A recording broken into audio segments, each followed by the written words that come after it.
పెంపుడు కొడుకు రచయిత వసుంధర గారు. నాకు పిల్లలు లేరు. బంధువుల పిల్లలైతే చాలా ఇబ్బందులు ఉంటాయని అనాథ శరణాలయం నుంచి ఓ పిల్లాడిని తెచ్చుకొని పెంచుకోసాగాను. నా భార్య మాలతి వాడిని కన్నబిడ్డ కంటే అబ్బురంగా చూసుకునేది. మా ఇంటికి తెచ్చుకున్నప్పుడు వాడి వయసు 5. ఏ ముహూర్తాన వాడు మా ఇంట్లో అడుగుపెట్టాడో కానీ వాడు వచ్చిన 3 సంవత్సరాల్లో మాలతి ఓ మగబిడ్డను కన్నది. ఆ పైన మరో సంవత్సరానికి ఆమె ఆడబిడ్డను కూడా కన్నది. మాకు పిల్లలు కలిగాక నాకు పెంపుడు కొడుకు రఘు మీద ఆసక్తి తగ్గింది. వాడిని ఏం చేద్దామని మాలతిని అడిగాను. వాడి పాదం మంచిది, వాడికి అన్యాయం చేయకూడదు, వాడు మన బిడ్డల్లో ఒకడుగా ఉంటాడు అంది మాలతి. రఘు ఇప్పటికీ మమ్మల్ని అమ్మా నాన్న అని పిలుస్తూ ఉంటాడు. ఇంట్లో మేము వాడిని గౌరవంగానే చూస్తున్నాం.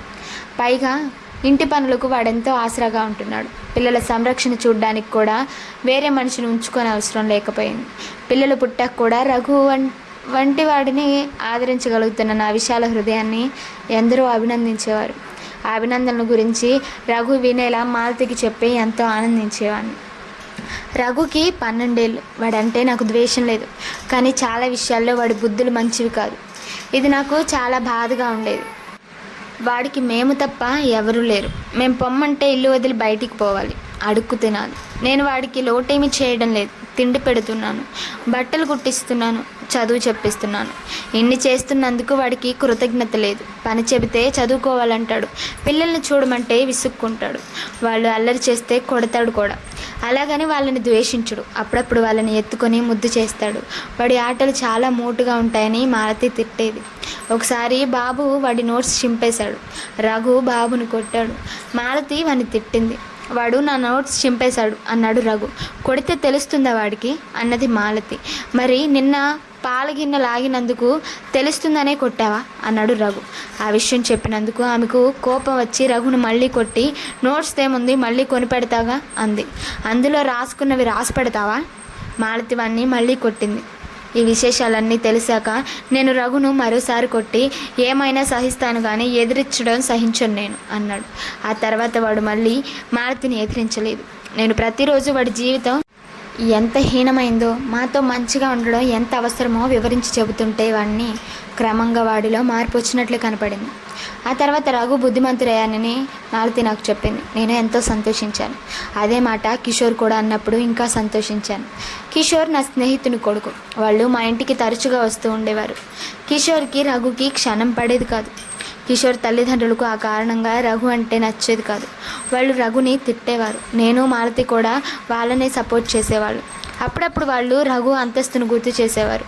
రఘుకు చాలా కోపం వచ్చేది. ఒకసారి వాడు వాళ్ళను ఎదిరించాడు. మా అమ్మ నాన్న నన్నేమన్నా పర్వాలేదు, కానీ మీరెవరు నన్ను అనడానికి? కిషోర్ తల్లిదండ్రులకు చాలా కోపం వచ్చింది. వారికి వాడి పట్ల ద్వేషం కూడా పెరిగింది. కేవలం రఘు కారణంగానే వాళ్ళు మా ఇంటికి రాకపోకలు తగ్గించారు. ఎందుకంటే రఘు నాకు పెంపుడు కొడుకు కావచ్చు, కానీ నా ఇంటి పేరు సంతరించుకొని నాకు అదృష్టం తీసుకొని వచ్చిన పెద్ద కొడుకు వాడు. రఘు అన్నట్లు మేము ఎన్నైనా అనుకుంటాం, కానీ బయట వాళ్ళు వాడిని ఎందుకు అనాలి? అయితే రఘు కిషోర్తో స్నేహంగా ఉంటే బాగుండునని మనసులో ఉండేది. వాడితో మంచిగా ఉండమని రఘుకి చెప్పేవాడిని. ఇప్పుడు రఘు కిషోర్తో కూడా స్నేహంగా ఉంటున్నాడు. కిషోర్ వాడిని రెచ్చగొట్టినా సహిస్తున్నాడు. క్రమంగా కిషోర్కి వాడికి మంచి స్నేహం అయింది. ఇప్పుడు రఘు అన్ని విధాలా మంచి బాలుడు. ఏళ్ళ తల్లిదండ్రులైనా గర్వించదగ్గ విధంగా ఉన్నాడు. అందుకు నాకెంతో సంతోషంగా ఉంది. ఒకరోజు వాడు నేను కలిసి బజారుకు వెళ్ళాం. మర్నాడేదో పండగ, చాలా కొనవలసి ఉంది. ఇంకా కొనడం మొదలు పెట్టనే లేదు. ఎవరో యాక్సిడెంట్ అని అరిచారు. నేను కంగారు పడ్డాను. పక్క సందులో యాక్సిడెంట్ జరిగిందట. యాక్సిడెంట్ అని పరుగున వెళ్ళి చూడడం మానవ సహజం. అలాగే నేను వెళ్ళాను తప్పితే ఆ యాక్సిడెంట్కు గురైనది నా స్నేహితుడి కుటుంబం అని నాకు తెలియదు. రిక్షాలో ఉన్నారు కిషోర్, వాడి తల్లిదండ్రులు. రిక్షాని ట్రక్కు గుద్దేసింది. రిక్షావాడు అప్పటికప్పుడే చనిపోయాడు. రిక్షాలోని 3కి బలంగా దెబ్బలు తగిలాయి.